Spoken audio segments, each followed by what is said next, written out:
नमस्कार साथियों। शाहरुख खान की एक फिल्म आई थी ओम शांति ओम। उसमें उन्होंने एक बात कही थी, एक डायलॉग था, वो लिखा तो किसी और ने होगा, लेकिन उनके द्वारा जो डायलॉग कहा गया था उसमें था कि भाई आप किसी चीज़ को अगर शिद्दत से चाहो तो पूरी कायनात आपको उससे मिलाने में आपके मदद करती है।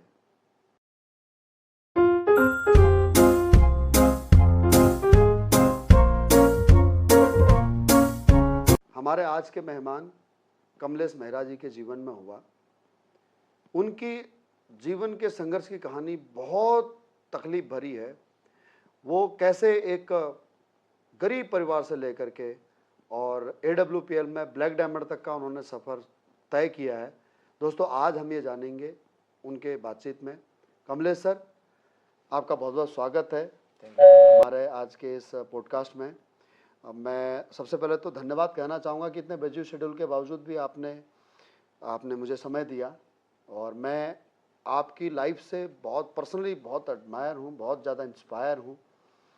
और मैं चाहता हूँ कि जितना मैं जानता हूँ आपके बारे में, उससे ज़्यादा मैं और आपके बारे में जानूँ, और साथ ही साथ हमारी ऑडियंस भी आपके बारे में जाने कि आप कौन हैं, कहाँ से हैं, और कैसे आप AWPL में आपका पदार्पण हुआ। तो धीरे धीरे हम सारी बातें आपकी जानेंगे। फिलहाल मैं चाहूँगा कि आप अपना प्रीवियस का जो आपका इंट्रो है AWPL से पहले का, वो आप अपने बारे में हमारे दर्शकों को ज़रूर बताएं। आप सभी को नमस्कार दोस्तों। नाम कमलेश मेहरा है। बेसिकली मैं झालावाड़ जिले के खानपुर कस्बे से बिलोंग करता हूँ। और बचपन से क्या कि परिवार की स्थिति काफ़ी ख़राब थी, तो बहुत कम उम्र में मतलब मैं जो भी मेरे को मिला वो मैं परिवार की हेल्प के लिए मैं कुछ ना कुछ करने लग गया। और जैसे मैं थोड़ा सा समझदार हुआ तो 5वीं क्लास में पढ़ता था, उसी टाइम से मैंने एक पढ़ाई के साथ साथ पार्ट टाइम की शुरुआत कर दी थी। फोटोग्राफी का काम सीखने के लिए मैं किसी पढ़ाई के बाद मतलब स्कूल जब मेरी छुट्टी होती थी उसके बाद मैं फोटोग्राफी की दुकान में काम सीखने जाया करता था। 5वीं क्लास से 12वीं क्लास तक मैंने फोटोग्राफी का काम सीखा। और जैसे मेरी पढ़ाई 12वीं पास मैंने करी तो अलाउ नहीं कर रही थी, मतलब मैं कि आगे मैं पढ़ पाऊँ, तो मैंने वहाँ से पढ़ाई को छोड़ के मैंने फोटोग्राफी से मेरे जीवन की शुरुआत करी। और जब पढ़ाई की फोटोग्राफी की शुरुआत करी तो फोटोग्राफी के अंदर भी मतलब पैसा ना होने की वजह से मैं कुछ बड़ा काम नहीं कर पाया सर। तो मैंने सोचा कि यार गांव के अंदर कुछ नहीं हो पाएगा, तो मैं सन 2000 के अंदर गांव छोड़ के मैं सीधा कोटा में आया। ओके। तो मुझे लगा कि यार बड़ी सिटी है, वहाँ अच्छे लोग मिलेंगे, अच्छा माहौल मिलेगा, हो सकता है कोई ना कोई अच्छा प्लेटफॉर्म मिल जाए।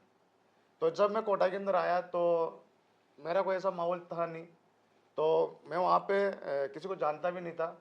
तो वहाँ मैं शुरुआत करी, तो फोटोग्राफी से मैं शुरुआत नहीं कर पाया, लेकिन एक थर्मल की एक छोटी सी नौकरी से मैंने वहाँ की मेरे जीवन की शुरुआत करी। ओके। तो थर्मल की नौकरी जब मैं करता था तो मेरी फर्स्ट जो वहाँ पे पेमेंट थी वो थी 1050 रुपये। ओके। और शादी हो चुकी थी मेरी, ओके। और 1.5 साल के बच्चे को मैं वहाँ पे साथ में लेके गया था। ओके। तो जो आप 2000 में कोटा आए, कोटा उससे पहले आपकी शादी भी हो चुकी थी? शादी हो चुकी थी, 1.5 साल की बच्ची थी। ओके। तो आपने फोटोग्राफी ना करके आपने जॉब करना पसंद किया? पसंद किया। ओके। तो आप जॉब ही करते रहे या फिर फोटोग्राफी भी आपने पार्ट टाइम किया? सर मैंने वहाँ पे जॉब करा लगभग 2 साल के आसपास। ओके।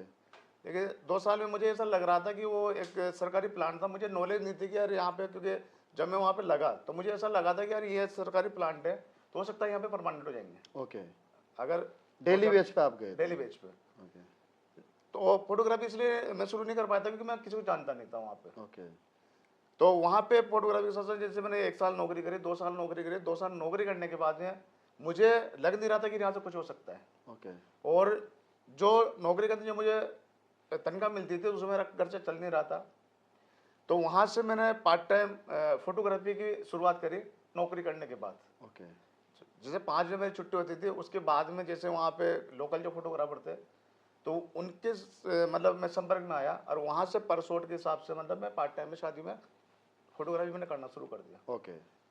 तो मैं नौकरी के साथ साथ मैं फोटोग्राफी भी कर रहा था, ओके और दोनों कामों को करते हुए लगभग 10-12 हज़ार रुपये महीना में कमा रहा था, लेकिन उससे मेरा घर का खर्चा चल नहीं रहा था। ओके।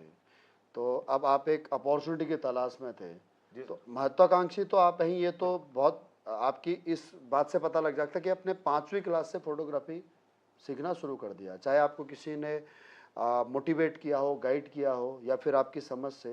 तो मैं तो सबसे पहले तो इसी बात के लिए आपको सैल्यूट करता हूँ कि 5वीं क्लास में शायद पढ़ने वाला बच्चा 10-11 साल का होगा, बिल्कुल सर। तो 10-11 साल की उम्र में आपको ये होश आ गया था, बहुत बड़ी बात है सर। तो सर आप फोटोग्राफी कर रहे थे, साथ के साथ में जॉब भी कर रहे थे, और अपने परिवार को आप चला रहे थे, और AWPL में तो आप बहुत काफ़ी बाद में आए। जी तो इन बिटवीन क्या आप डायरेक्ट सेलिंग में पहले से भी आप इन्वॉल्व थे, उसके बारे में आप पहले से जानते थे? नहीं सर, इधर कैसे? जब मैं थर्मल नौकरी कर रहा था, हाँ। तो काफ़ी मतलब 13-14 साल गुजर चुके थे। हम्म, तो न तो कोई बैंक में मतलब न अकाउंट में पैसे थे, ना कुछ था। किराए का मकान था, मतलब मेरे पास में मतलब लगभग लगभग मेरी उम्र 36 साल हो चुकी थी। हम्म, बच्ची लगभग 10वीं पास कर चुकी थी, और 10वीं पास करने के बाद में उसके फ्यूचर के लिए मतलब मेरे पास में कोई प्लानिंग थी नहीं। ओके। तो जब मैं हालात देखता था बच्चों के, और एक सिंगल कमरे में रहता था मैं किराए से, तो बच्चे बड़े होने के बाद में मतलब मुझे काफ़ी अपने आप से मतलब घुटन होती थी, काफ़ी हीनता होती थी कि यार जब मैं बच्चों को अगर ऐसे फैसिलिटी नहीं दे सकता, इनके अगर मैं इनकी ज़रूरतों को पूरा नहीं कर सकता, तो मतलब मुझे बच्चे पैदा करने का कोई हक नहीं है। मतलब काफ़ी मतलब अपने आप से मैं नफरत करता था। जब भी मतलब कभी भी मतलब बचपन में भी मैं कभी पापा मम्मी से मेरी बनी नहीं है, मतलब सिस्टर से मेरी बनी नहीं है। मतलब बनने का मतलब ये समझाने की कोशिश करता हूँ मैं कि जब मेरे पास में कोई प्लेटफॉर्म नहीं था, तो मैं माँ बाप के लिए कुछ नहीं कर पाता था, मुझे अपने आप से मतलब घिनता होती थी। ओके। और ये सिस्टर कभी कभी अगर रक्षाबंधन में भी आती थी, कि त्यौहार में भी आती थी, तो उससे भी मैं लड़ाई करता था। लड़ाई इसलिए करता कि वो खर्चा करके आती थी, मेरे पास देने के लिए कुछ नहीं था, तो अपने आप से मैं नफरत करता था, बुरा लगता था बुरा आपको लगता था मेरे अंदर को। से, आप जो है कि अपने आप से ही अपने आप को हीन भावना का आप हीन शिकार भावना हो। से समझता था मैं। तो उसके साथ साथ मैं कोशिश कर रहा था कि किसी न किसी अपॉर्चुनिटी की तलाश में। तो थर्मल में जब मैं नौकरी करता था, उसी के पास में लंच में मैं एक बाहर चाय पीने के लिए आया करता था। तो वहां पे मैं एक बंदे को देखता था, मैं वॉच कर रहा था लगभग लगभग 5-6 महीने से। लगभग उसकी उम्र 19-20 साल की थी, और वो बंदा बढ़िया सूट बूट में आता था। तो मैं उसको देखता रहता था, मेरी हिम्मत नहीं होती कि इससे पूछने की, क्योंकि मतलब मेरी जो लाइफ स्टाइल थी वो बिल्कुल कमजोर थी, और वो बड़ा अच्छे ड्रेस कोड में आता था, तो मेरी हिम्मत नहीं हुआ करती थी, क्योंकि मैं अपने आप को मतलब बहुत छोटा समझता था। लेकिन एक दिन क्या होता है कि बंदा वो पहले किसी के साथ में आता था, किसी की बाइक पे बैठ के आता था, लेकिन एक दिन उसने अचानक मतलब वो नई स्पोर्ट्स मोटरसाइकिल लेके आया, वो टीवीएस की। ओके। और जैसे वो लाया, मैंने उससे पूछा, मैंने कहा यार गाड़ी किसकी है? कि सर मैं लेके आया हूँ। तो मैं उससे इंप्रेस हो गया, मैंने कहा तू क्या करता है? तो उन्होंने मुझसे एक ही बात बोला कि सर ये इन्विटेशन कार्ड लो, और आप फलाने होटल में आ जाना संडे के दिन। तो जब वहाँ पे होटल में मैं गया नहीं, मतलब डर लग रहा था कि होटल में कभी गए नहीं थे, तो मुझे डर लग रहा था कि क्या पता यार वहाँ पे बुला के क्या पैसे लेंगे या क्या करेंगे। लेकिन मैं 2-3 संडे नहीं गया। एक दिन अचानक वो मेरे घर पे आया, और आने के बाद में, सर आपका आना नहीं हो रहा, मैं आपको ये चीज़ घर पे बता देता हूँ। उन्होंने मुझे प्लान बताया। प्लान बताने के बाद में केवल मुझे और बात तो समझ में नहीं आई, लेकिन 2-3 बातें मेरे को समझ में आई कि यहाँ पे मात्र 7,000 रुपये लगाने हैं, और 4 साल काम करना है, और 4 साल अगर आप काम कर लेते हो तो यहाँ से 50 लाख रुपए कमा लोगे, उसके बाद में 2 लाख रुपए 17-8 लाख रुपए महीना कमा लोगे। अच्छा।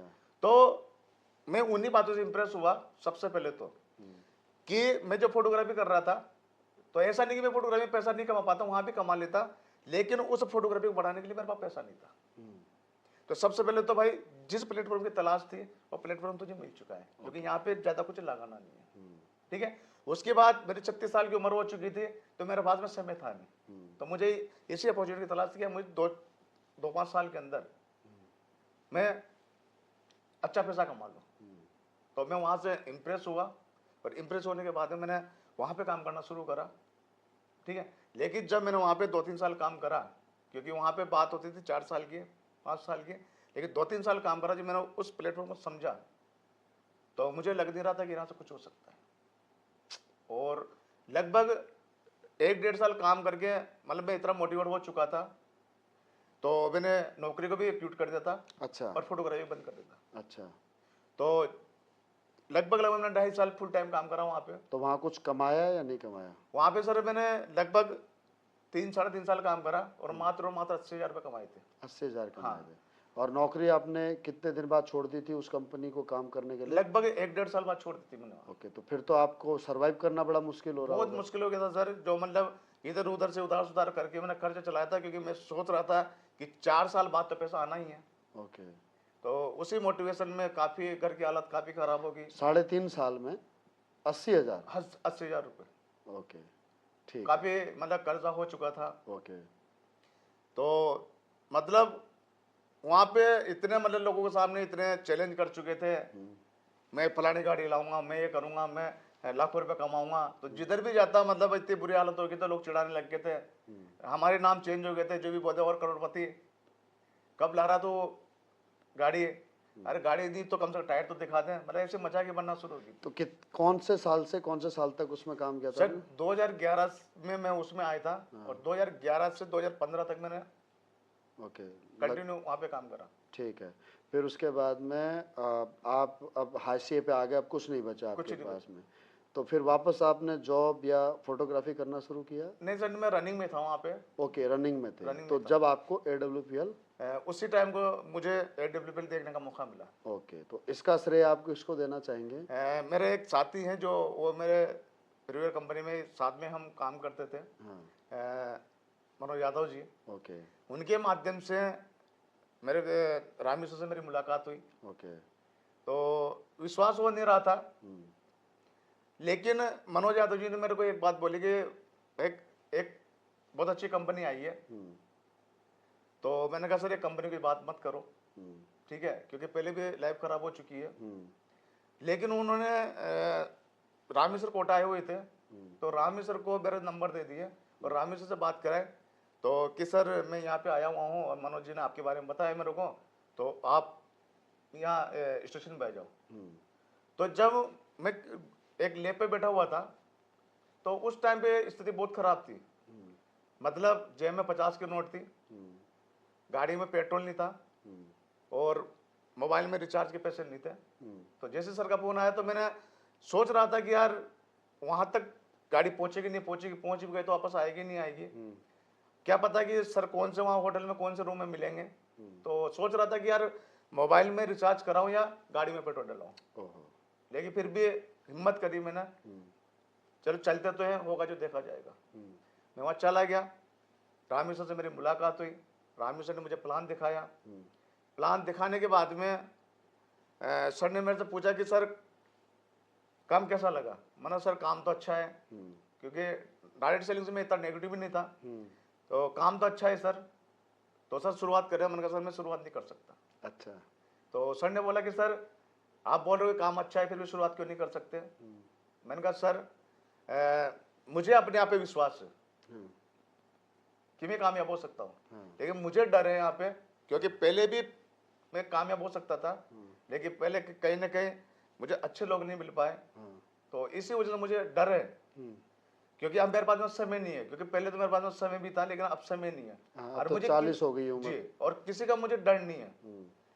मुझे केवल एक चीज का डर है कि मैं अभी मतलब मेरा घर कैसे चलाऊंगा, कैसे नहीं चलाऊंगा, क्या बच्चों को खिलाऊंगा, क्या नहीं खिलाऊंगा, बच्चों को पढ़ाऊंगा या नहीं पढ़ाऊंगा। लेकिन मुझे सबसे बड़ा डर है कि मुझे लगभग 5 साल बाद मुझे मेरे बच्चे की शादी करनी है। और नेटवर्कर की मतलब मैंने ये देखा है कि केवल हमारे पास बातें बातें हैं, मतलब मेरी वाइफ को ही पता नहीं कि इनके पास क्या है, मतलब इतने हम मोटिवेट रहते हैं। सही बात है। लेकिन जब मैं बच्चे की शादी करूंगा ना, तो मेरी हकीकत समाज के सामने आएगी।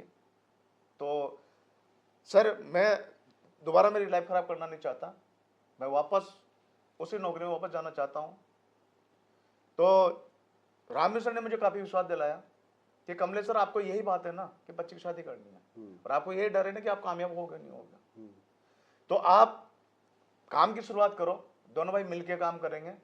अगर आपको ये डर है, मैं आपको ब्लैंक चेक दे सकता हूं, कंपनी चले या ना चले, आप कामयाब हो या ना हो, आपकी बच्चे की शादी 5 साल बाद में करके दूंगा, आप मेरे साथ 3 साल काम करो। क्या बात है सर। बस मैं यहाँ पे AWPL को देख के नहीं आया था, मैंने AWPL को ज्वाइन नहीं करा था, मैंने अगर यहाँ पे अगर ज्वाइन करा था तो मेरे आज मेंटर है, आदर्श है, मैं जो भी, अगर आज कोई शब्द मेरे पास कोई शब्द नहीं है सर के लिए, आज सर को देख के मैंने ज्वाइन करा था यहाँ पे, और आज भी अगर मैं काम कर रहा हूँ मैं सर को देख के कर रहा हूँ। क्या बात है, ये बहुत बड़ी बात है। किसी को हिम्मत देना, किसी को हौसला देना, किसी को विश्वास देना, किसी को भरोसा देना। प्लेटफॉर्म तो अच्छा था, तो रामवीर सर को तो ये भरोसा था ही कि भाई इस प्लेटफॉर्म में अगर कोई काम करे तो वो 100% कामयाब होगा ही होगा। लेकिन इतनी बड़ी बात कहना कि आपकी बच्ची की शादी मैं करूंगा, ब्लैंक चेक मेरे से ले लो, एक अनजान शख्स से, और एक अनजान शख्स का एक अनजान शख्स पर भरोसा करना, ये कितनी बड़ी बात है।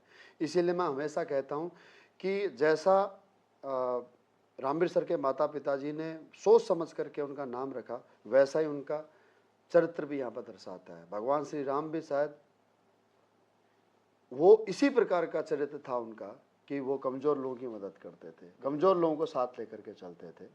इसीलिए मैं उन्हें हमेशा, रामवीर सर को, भगवान श्री राम से उनके चरित्र से इंस्पायर्ड कहता हूँ। तो ये सच बात है सर, और है ही सर उनका कैरेक्टर ऐसा। जो भी आज उनकी टीम में है या जो भी आएगा वो 100% कामयाबी उसको पाएगा ही पाएगा। तो धन्यवाद रामवीर सर, आज आपकी वजह से हम दोनों यहाँ पर बैठे हुए हैं। तो सर आप पहले कंपनी कर चुके थे और आपका प्रीवियस एक्सपीरियंस बड़ा अच्छा नहीं था, फेलियर वहाँ पर आपने देखा। तो आपने जब नई कंपनी की शुरुआत की आपने, तो क्या मुश्किल आई? मेरे कहने का मतलब है कंपनी स्विच करने के क्या नुकसान होते हैं, क्योंकि पुराने अपने जितने जान पहचान वाले लोग थे उनको तो आप पहले कंपनी में जोड़ चुके थे और लोगों के सामने मजाक का पात्र बन चुके थे, भाई कहाँ गई तेरी गाड़ी, कहाँ गया तेरा करोड़ रुपया, ऐसा नो। तो अब क्या दिक्कत आई सर आपको काम शुरू करने में? सर के भरोसे आपने काम शुरू तो कर लिया जी, लेकिन फिर से वापस रिकॉल करने में कैसे लोगों को दिक्कत आई जोड़ने में? सर जब मैंने शुरुआत करी तो सर वहाँ पे गए हुए थे, तो मतलब मैंने यहाँ पे इस काम को करना, मतलब मेरा एक शौक नहीं था, एक मेरी मजबूरी थी। तो मैंने क्या कि कभी भी, मतलब मैंने आज तक कोटा के अंदर वाला से पैसा नहीं कमाया, लेकिन व्यवहार बहुत बनाया है। ओके। तो जब प्रीवियस कंपनी में काम कर रहा था तो वहाँ पे जो कुछ मेरे पुराने साथी थे, सबसे पहले मैंने उन्हीं के साथ शुरुआत करी। जैसे मैंने सर वहाँ पे आए हुए थे, उसी टाइम को जिस दिन मैंने शुरुआत करी उसी दिन मैंने लगभग 5-10 लोग बुला लेते। ओके। मतलब मैंने कैसे भी उनको बुलाया, लेकिन सर के सामने मैंने उनको बिठा दिया। ओके। तो लगभग 5-6 लोगों की ज्वाइनिंग उसी दिन हो चुकी थी। ओके। और मेरी आईडी ग्रीन नहीं थी। ओके। तो कहने का तात्पर्य यह है कि अगर कोई नेटवर्कर किसी कंपनी में अगर फेलियर है तो वो एक्चुअली इस वजह से फेलियर है कि उसको एक सही कंपनी, सही प्लेटफॉर्म, सही लीडरशिप, सही प्रोडक्ट नहीं मिल पाया। और अगर उसको ये सब मिल जाए तो वो कामयाब हो सकता है ना? बिल्कुल। तो ऐसा नहीं है कि अगर जो लोग फेल हो चुके हैं तो वो दोबारा शुरू नहीं कर सकते, है ना? जी सर। तो चलो, ये बहुत अच्छी बात आपने बताई कि आपने व्यवहार कमाया हुआ था, आपने रिलेशनशिप बिल्ड की हुई थी, तो आपके बुलाने पर वो आगे और उन्होंने अब सुन लिया, तो आज वो लोग भी कामयाब हैं, है ना? बिल्कुल। उनमें से धर्मवीर सर एक हैं, ब्लू डायमंड है, अरविंद सर हैं, राजेंद्र पवार जी हैं जी। उसके बाद एक शाकिर था, बस हाँ, जो जिसने काम किया वो कामयाब हुआ, है ना? चलिए, बहुत बढ़िया सर। आपके इस बात से हमें 2 मैसेज मिल गए, एक लर्निंग मिल गई हमारे को। ओके, तो सर उसके बाद में आपकी गाड़ी पटरी पर चल पड़ी। मुझे याद है कि आपने शायद 1 महीने से भी कम समय में आपने गोवा टारगेट कर लिया। बिल्कुल सर, 22 दिन के अंदर कर लिया था। 22 दिन के अंदर, और 34,000 की इनकम थी। 34,000 रुपये की इनकम आप 22 दिन में कर चुके, तो फिर तो आपका कॉन्फिडेंस आ गया होगा। बिल्कुल सर, है ना? ओके, तो सर फिर आगे आपकी जब टीम बनने लगी तो अब एक नया प्लेटफॉर्म था, नए प्रोडक्ट थे, उस कंपनी में कुछ और प्रोडक्ट होंगे, इस कंपनी में नए प्रोडक्ट थे, इस कंपनी का नया प्लान था, तो अपने आप को कैसे अपग्रेड किया, क्योंकि अब आप लीडर बन चुके, तो टीम को कैसे आपने अपलिफ्ट किया, अपने आप को कैसे एजुकेट किया? सर सबसे पहले मुझे जो विश्वास हुआ था, ये हुआ था कि उस टाइम पे एक एसओएस ट्रेनिंग थी, ओके तो सबसे पहले मैं उसी ट्रेनिंग में आया था। ओके तो जब ट्रेनिंग में आया तो मुझे काफ़ी विश्वास हुआ, क्योंकि वहाँ पे दोबारा से मैं रिफ्रेश हुआ। मैंने काफ़ी मतलब पहले वाली कंपनी में इसमें मतलब काफ़ी मतलब कंपेरिजन मुझे मिला कि वहाँ पे किस तरह से क्या होता था, तो यहाँ पे किस तरह से मतलब स्टैंडर्ड मेंटेन करते हैं। जी। फिर संजीव सर को जब मैंने वहाँ पे 3 दिन सुना तो मुझे और काफ़ी विश्वास हो गया। ओके और जो मेरे जो साथ जो मेरे 4-5 लोग ज्वाइन करा देते वो भी मेरे साथ में आए थे। ओके तो जब साथ में आए तो वहाँ पे सर आपसे मुलाकात हुई मेरी, जी। तो आपसे मुलाकात हुई तो फिर उसी टाइम में मेरा विजन क्लियर हो चुका था। तो कि वहाँ मुझे पे इसमें काम करना है। मुझे यहाँ पे काम करना है। ओके तो वहाँ से जब ट्रेनिंग ली तो ट्रेनिंग में वही पुरानी जो बातें थी कि गोल लिस्ट वो, तो मैं सारी तैयारी कर चुका था, क्योंकि मैं मतलब मैं दोबारा से रिफ्रेश हो चुका था। उनका अब काम करना है। ओके तो वहीं सर से मैंने बोल दिया था, रामी सर से मैंने कहा सर आप कोटा चलो और अब काम स्टार्ट करेंगे। तो सर की छुट्टियां खत्म हो चुकी थी, जी तो सर ने बोला सर मेरी तो छुट्टियां खत्म हो चुकी है और आप भंडारी सर को ले जाओ। जी तो भंडारी सर मतलब आपने मेरे सामने एक पहला प्लान दिया था, हाँ और पहला प्लान देख के मतलब मैंने सर से बोल दिया, मैंने कहा, सर को तो मैं ले जा नहीं सकता, जी जी जी, बिल्कुल क्योंकि मैंने रामी सर का प्लान सुन रखा था। बिल्कुल। अब रामवीर सर का प्लान ऐसा था कि जैसे कोयल जो है कि कूकू कर रही हो, कोयल गाना गा रही हो, और मेरा प्लान ऐसा था जैसे कौवा कां कां कर रहा हो तो जो जिसने कोयल को सुन लिया हो तो कौवे को कहाँ सुनेगा। बट फिर भी मैं थैंक यू कहना चाहूँगा रामवीर सर का कि उन्होंने मुझे अपॉर्चुनिटी दी और आपने मुझे एक्सेप्ट किया एज ए अपलाइन, और फिर आगे का सिलसिला चल निकला सर। बिल्कुल। तो आज हम उसकी वजह से यहाँ पर है साथ में, तो आपने बहुत सहयोग किया। अब उसके बाद में सर अब आप यहाँ पर आप ब्लैक डायमंड बन चुके हैं। जी सर। आज आपका काफ़ी बड़ा कारवां बन चुका है। आज आपके इस ट्रेनिंग में मेरे ख्याल से शायद अगर हम बात करूँ तो 2 बैच आपके हो चुके हैं। बिल्कुल सर। एक एसजीओ से, एक एससीओ से। एसजीओ से लगभग 300 लोग आपके ट्रेनिंग ले चुके हैं, और एससीओ से ये 500 लोगों का लगभग बैच चल रहा है ना? बिल्कुल सर। तो आपको कभी भरोसा होता है कि आप मतलब आप अकेले ही आए थे और आज 800 से अधिक लोगों की आप ट्रेनिंग करा रहे हैं? आप उस दिन सोचा था जिस दिन आपने शुरू किया था बिजनेस कि एक दिन 800 लोग आपकी टीम में ट्रेनिंग कर रहे होंगे? सर सोचा तो नहीं था, लेकिन मुझे मतलब सब कुछ मुझे ये कि जो मेरे जो अपलाइन है, मुझे केवल रामवीर सर और मैं आपको देख के मैं मतलब करता रहा, मतलब मैं करता रहा।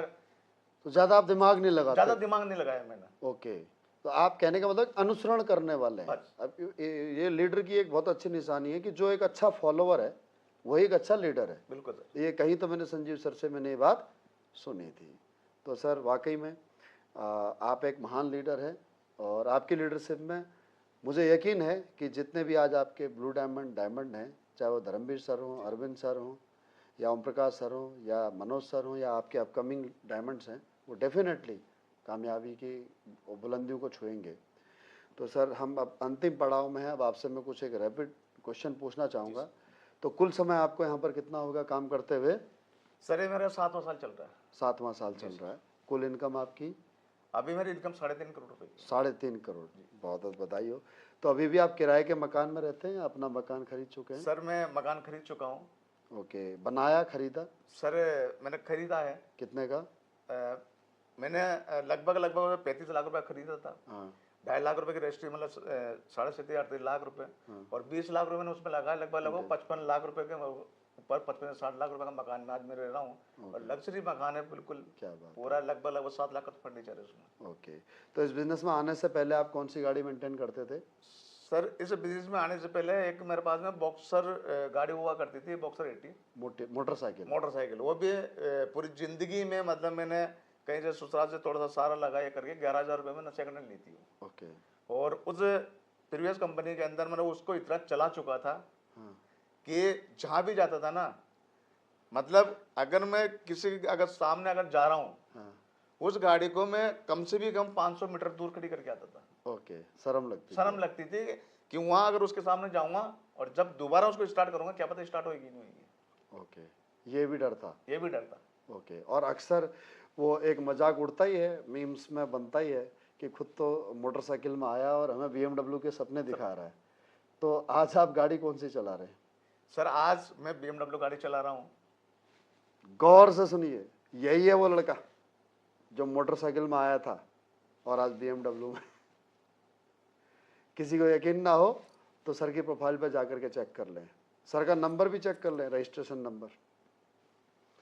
बधाई हो सर आपको, बहुत बहुत, आपने वो कर दिखाया। मोटरसाइकिल में आए थे और BMW में आज चल रहे हैं। इसके अलावा सर आप फॉरेन भी गए हैं घूमने?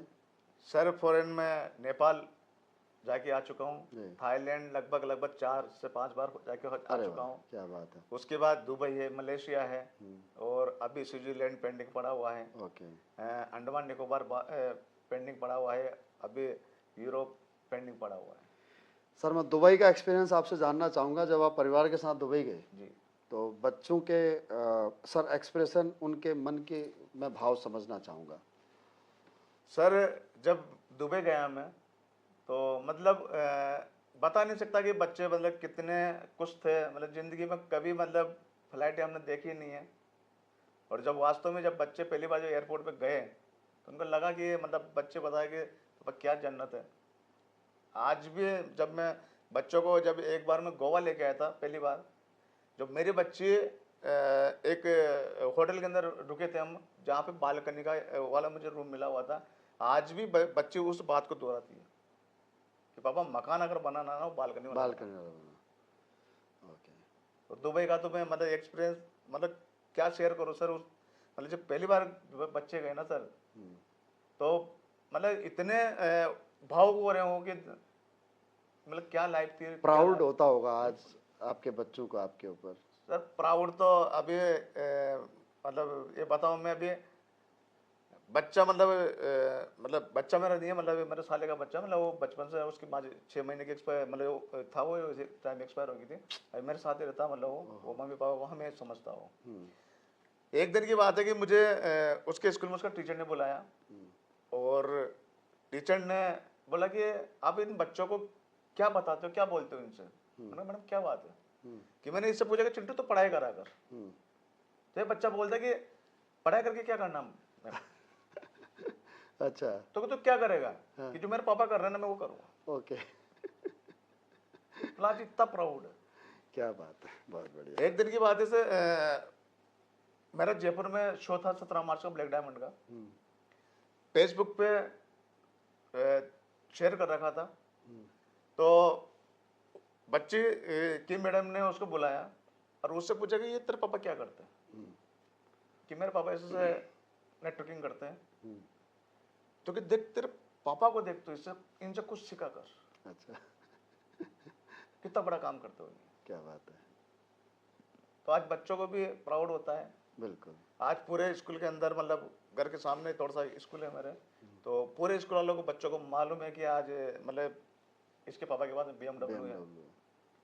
सही बात है। और बच्चे भी मतलब ऐसे मतलब सीना खोल के चलते हैं मतलब। क्या बात है, क्या बात है सर, आपने कर दिखाया सर। आपने अपने जो सपने देखे थे वो उनको पूरा कर दिखाया।